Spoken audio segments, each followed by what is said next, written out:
The question that changed everything.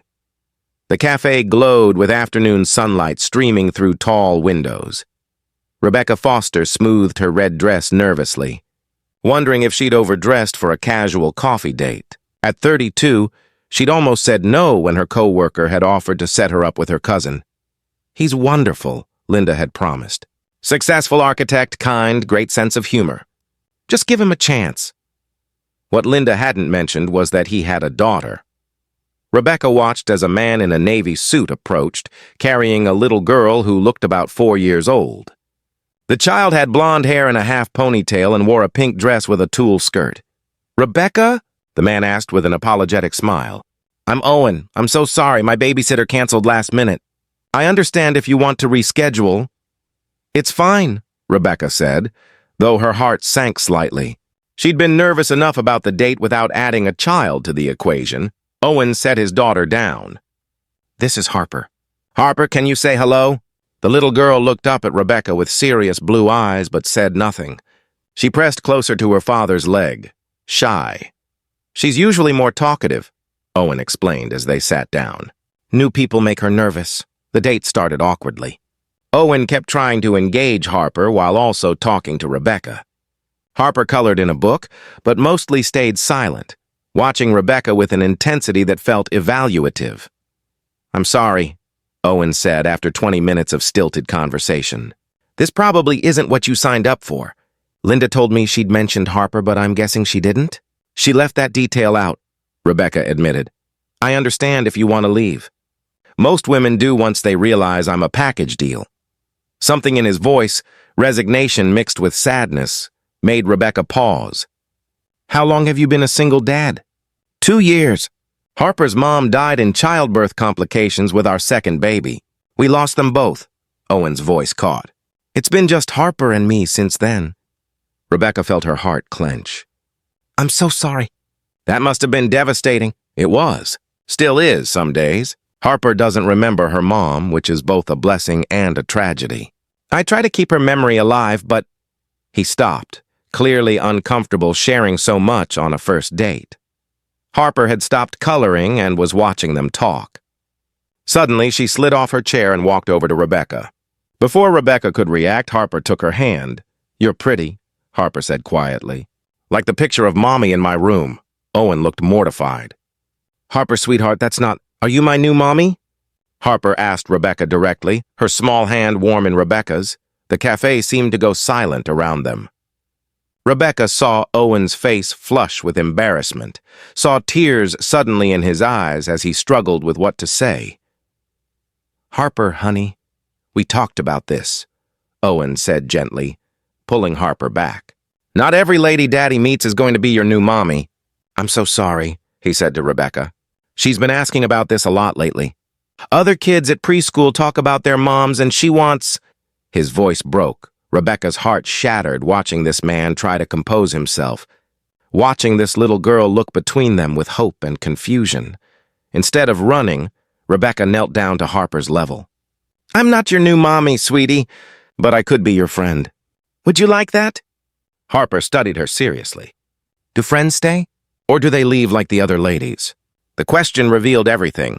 Owen's attempts to date, women who'd promised and then disappeared, a little girl learning that adults weren't always trustworthy. "Real friends stay," Rebecca said carefully. "They don't make promises they can't keep. So I'm promising to be your friend, and if that changes, I'll tell you honestly. Is that okay?" Harper considered this, then nodded. She climbed into Rebecca's lap, surprising everyone, especially Rebecca. "Can we color together, friend?" "We absolutely can." Owen mouthed "thank you" across the table, emotion clear on his face. The rest of the date transformed. Harper opened up, chattering about preschool, her favorite cartoons, the bedtime stories her daddy read. Rebecca found herself genuinely engaged, asking questions, laughing at Harper's observations. Owen relaxed, his real personality emerging, funny, thoughtful, clearly devoted to his daughter. When they finally prepared to leave, Harper hugged Rebecca tightly. "I like you. Can we see you again?" Rebecca looked at Owen, who shrugged helplessly. "Only if your friend wants to see us again." "I do," Rebecca found herself saying. I really do. Over the following months, Rebecca became part of their lives carefully, slowly. She never pushed, never tried to replace Harper's mother, just showed up consistently as the friend she'd promised to be. She attended dance recitals, helped with art projects, learned Harper's favorite songs. Owen fell for her gradually, watching how she treated Harper with respect and honesty, how she never made promises she couldn't keep, how she earned trust through action. Why are you doing this? Owen asked one evening after Harper was asleep. Most people would have run that first day. You could date someone without complications. Harper isn't a complication, Rebecca said. She's a person who's been through trauma and deserves adults who are honest with her. And you're not damaged goods because you're a single father. You're someone who showed up for his daughter when your world fell apart. That's not a flaw. That's everything. 6 months after that first awkward cafe date, Owen proposed. Harper was his co-conspirator, presenting Rebecca with a ring of her own, a delicate necklace with a charm that said, "Friend forever." Harper has something to ask you, Owen said. Harper took Rebecca's hand, just like she had that first day. You've been my friend and you stayed. Now can you be my mommy? For real? Rebecca cried, kneeling to hug Harper. Yes, sweetheart. I would be honored. And will you marry me? Owen asked. Build a life with us? Be the family we've been hoping for? Yes to all of it, Rebecca said. At their wedding, Harper was flower girl. In her speech at the reception, a short one Owen helped her write, she said, I asked Rebecca if she was my new mommy on the first day. She said no, but she could be my friend. That was better because friends don't lie. She was my friend first, and then she became my mommy. That's the right way. Years later, when Harper was older and Rebecca had given her 2 siblings, Harper would tell people about the day she met her mom. I asked if she was my new mommy right away, Harper would say. She could have lied to make me happy. But she told me the truth, that she'd be my friend first and we'd see what happened. That's how I knew she was safe. Real love doesn't start with promises. It starts with honesty.